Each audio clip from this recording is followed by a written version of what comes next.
The body's back. This is a huge day. I don't think there's words to describe how excited I am with how well Jeremy knocked the Bodywork out of the park on this. Now, there's still a few things that I need to do to this rig, and we're gonna go over all the steps that Jeremy took to get this thing looking so good. First of all, spoiler alert, that's not the finished color, that is primer sealer.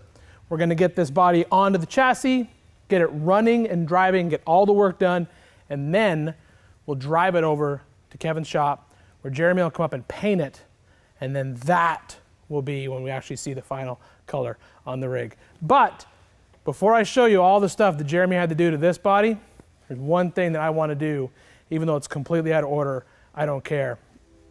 That body is going on that chassis because I want to see what it looks like.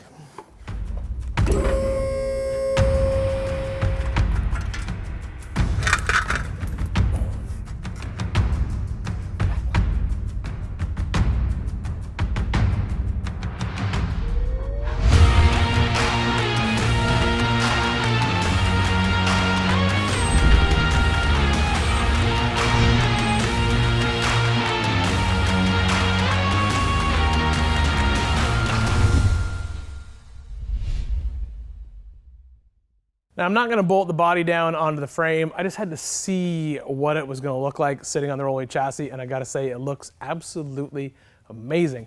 And this isn't even the finished paint. Right now we just have basically two different colors of primer sealer because we plan to paint this thing two different colors. Darker color on the black, lighter color on the white.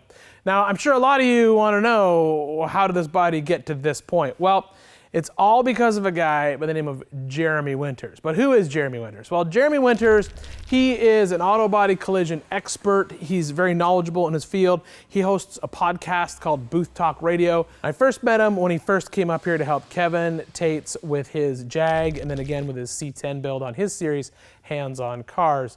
And, you know, when he saw the Willys Wagon body, he wasn't afraid of it or didn't say, oh, that's a pile of work. He looked at it as a challenge and he said, that is going to be tons of fun. I would love to take on that job and then paint it when it's all said and done. And I was super stoked about that because, you know, number one, that's how I look at a lot of stuff. You know, yeah, it's going to be a lot of work, but it's a fun challenge.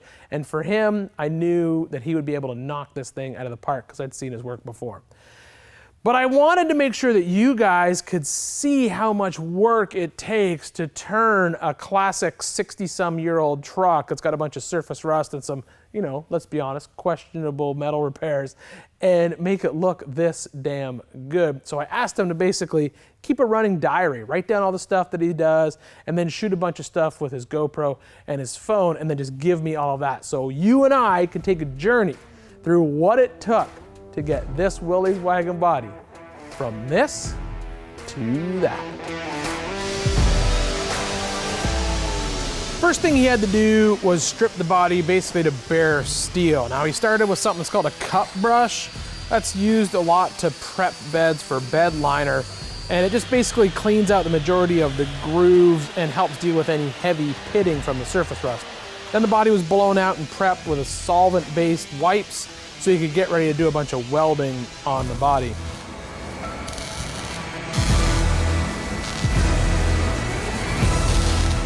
Now, if you remember, this section right here, honestly, was possibly in the worst shape of the whole wagon. I basically just cut the whole thing out, replaced it with a piece of sheet metal, and then added these 3/16" steel plates that act as a mount for the tube fenders and then tie into the bottom of the rocker. And it's now incredibly strong because this is 3/16" thick, but it's mounted over top a piece of 8" steel. So this is 5/16" thick down here at the rocker. And I'm even gonna still add a rock slider to it to protect it when we're on the trail.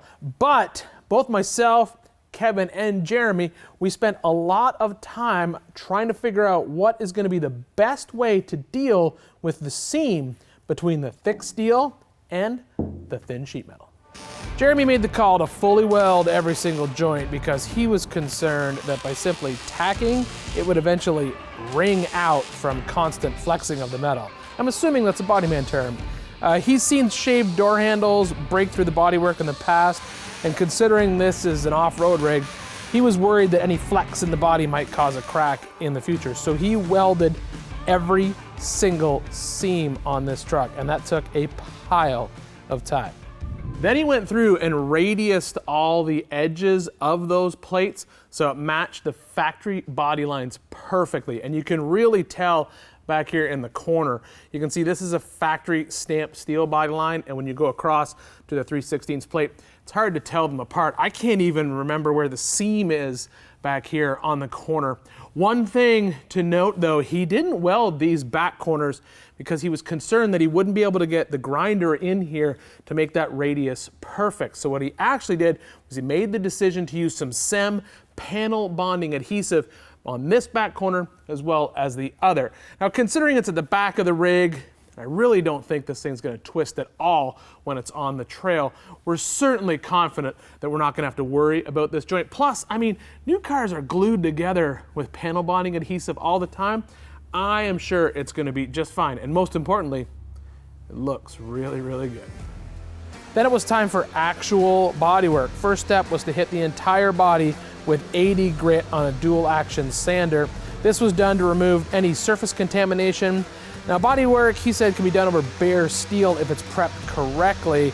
And then once this body was prepped, all the areas that were welded got a thin coating of fiberglass reinforced filler. Some people apparently call this kitty hair or tiger hair. I think it should be called Ian's hair. Then it was time for filler work. Now, I always considered this the magic part of bodywork. Jeremy says it is the fun part. He started with Evercoat Rage Optics filler. It's a color changing filler, so it goes on pink and then turns green once it's cured, and you know it's time to sand it. The entire wagon was basically wiped from one end to the other, and then he started blocking all of that filler. Now, this was tough because even though the wagon looks flat, it is actually shaped like an egg. So Jeremy used some sanding blocks from a company called Lucky's Blocks. They're a flexible acrylic block that allows him to get a good flat block even though he's bending it to the contour of the body. This is all done by hand, the entire wagon body. That was a pile of sanding. Then it was time for a coat of epoxy. So he sprayed one coat of Tamco HP 662 epoxy over the entire body as well as the hood and the grille. And then came the polyester primer. Jeremy used Evercoat Optrex Super Build. Like the filler, it goes on pink, but it's got a built-in guide coat. So when he actually sanded on the panel, the low spots would stay pink and the sanded areas would turn gray.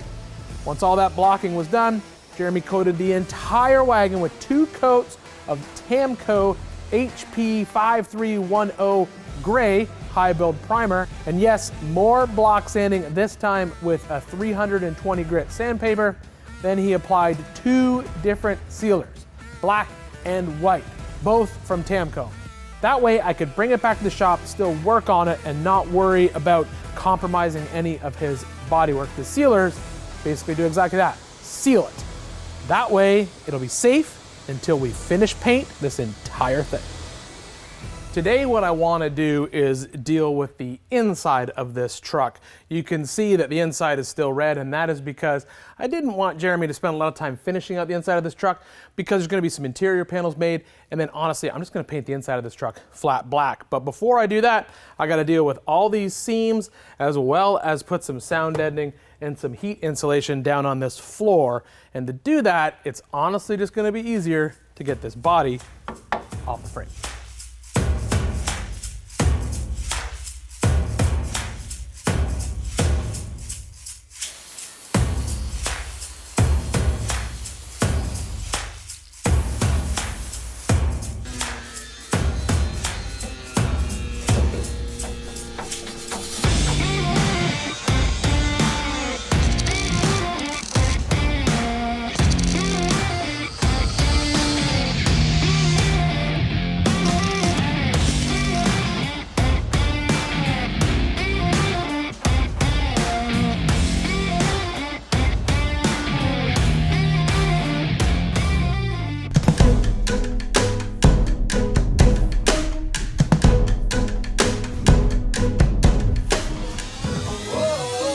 I've let the lizard skin completely dry. I'm really happy with how it looks. One thing to remember though, this isn't like bed liner. This isn't a top coat. If it's in a high traffic area like the back of this truck or even the front where your feet are gonna go, you need to put some type of top coat on it, either some type of undercoating or carpet or rubber floor. My plan is to put rubber floor in here when I'm done just to give it a finished look. And now that that is done and my boom mat is in, I'm gonna deal with the last little bit of red that's inside this truck.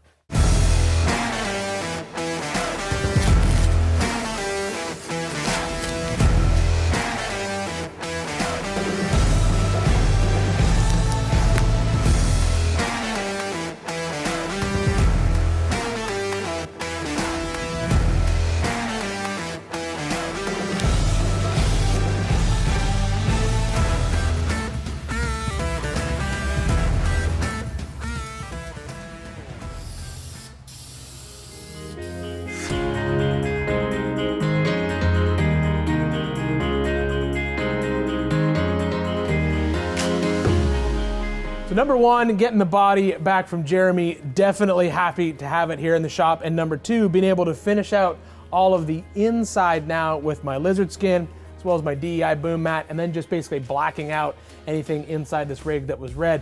Super happy. Now I'm at the point where I can actually tackle the wiring on this rig, but that's a job for another day because I'm tired, my shirt is ruined, and this whole place smells like paint. But it tastes like whiskey.